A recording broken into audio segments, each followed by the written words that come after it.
मुसलमान मेयर पर सियासत, बयान से बवाल तक। नमस्कार, आप देख रहे हैं न्यूज़ 18 राजस्थान का डिजिटल चैनल और आपके साथ मैं हूं वंदना त्यागी।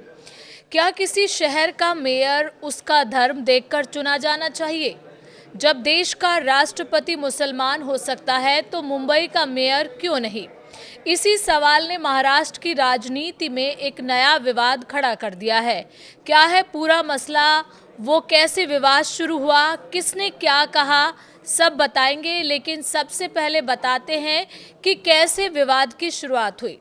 महाराष्ट्र में मुंबई मेयर को लेकर चल रही सियासी चर्चा के बीच मुख्यमंत्री देवेंद्र फडणवीस ने कहा कि मुंबई जैसे महानगर के मेयर पद पर चयन केवल धर्म या पहचान के आधार पर नहीं होना चाहिए, बल्कि शहर की संस्कृति, संवेदनशीलता और प्रशासनिक जिम्मेदारी को ध्यान में रखकर होना चाहिए। उनके इस बयान को विपक्ष ने धार्मिक पहचान से जोड़ने वाला बताया। उन्होंने ये भी संकेत दिया कि मेयर जैसे संवैधानिक पद को राजनीतिक या सांप्रदायिक प्रतीक नहीं बनाया जाना चाहिए। इस तरह के मुद्दे उठाकर कुछ लोग जानबूझकर समाज में ध्रुवीकरण पैदा कर रहे हैं। हालांकि फडणवीस ने सीधे ये नहीं कहा कि मुसलमान मेयर नहीं बन सकता, लेकिन उनके बयान को ऐसे संदर्भ में देखा गया कि धर्म के आधार पर मेयर की मांग को वो गलत मानते हैं। एआईएमआईएम के नेता वारिस पठान ने मुख्यमंत्री देवेंद्र फडणवीस के महापौर को लेकर दिए गए बयान पर पलटवार किया। उन्होंने कहा कि जब देश का राष्ट्रपति और उपराष्ट्रपति मुसलमान बन सकता है तो मुसलमान मेयर क्यों नहीं बन सकता।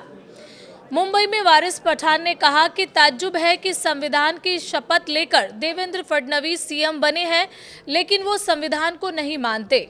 संविधान में लिखा है कि महापौर सिर्फ एक खास धर्म या भाषा का ही बनेगा। संविधान एकता और बराबरी की बात करता है। मुंबई का मेयर मुसलमान क्यों नहीं बन सकता? हिजाब पहनने वाली मुस्लिम महिला मेयर क्यों नहीं बन सकती? वारिस पठान ने कहा कि मैंने तो भारत के मुसलमानों की बात की है। उन्होंने कहा कि सीएम असंवैधानिक बातें कर रहे हैं और उनके पास विकास का कोई मुद्दा नहीं है, इसलिए ध्यान भटकाने के लिए ऐसी बातें करते हैं। प्रदूषण से लोगों का स्वास्थ्य खराब हो रहा है। आधे घंटे की बारिश में मुंबई ठप हो जाती है। ड्रेनेज सिस्टम पर कोई काम नहीं किया गया। वारिस पठान ने इन तमाम मुद्दों पर सरकार को घेरने की बात कही। वारिस पठान ने लव जिहाद पर भी सवाल उठाए। उन्होंने कहा कि लव जिहाद का अर्थ बताएं। सदन के अंदर चर्चा नहीं करना चाहते हैं। किन राज्यों में कितने मामले आए, ये डेटा सरकार सार्वजनिक क्यों नहीं करती है? कानून के हिसाब से अगर एक युवक और युवती शादी करते हैं तो इसमें दिक्कत क्या है?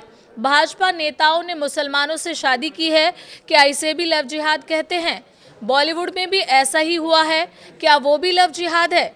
असल में विवाद तीन बातों पर है: धर्म बनाम संवैधानिक अधिकार, पहचान की राजनीति, विकास के मुद्दे से ध्यान भटकाने का आरोप। ये बहस सिर्फ एक मेयर पद की नहीं, बल्कि इस सवाल की है कि क्या भारत में पद योग्यता से मिलेगी या पहचान से। मुसलमान मेयर का सवाल सिर्फ मुंबई तक सीमित नहीं है, ये देश के संविधान, बराबरी और लोकतंत्र की कसौटी है। अब देखना यह है कि ये विवाद बयानबाजी पर रुकता है या किसी बड़े सियासी टकराव की तरफ जाता है।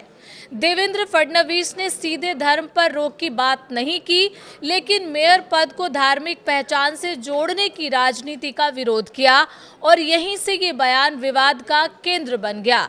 इस पूरे मसले पर आपकी क्या राय है, आप कमेंट करके बता सकते हैं और चैनल पर नए हैं तो सब्सक्राइब करना तो बिल्कुल ना भूलें।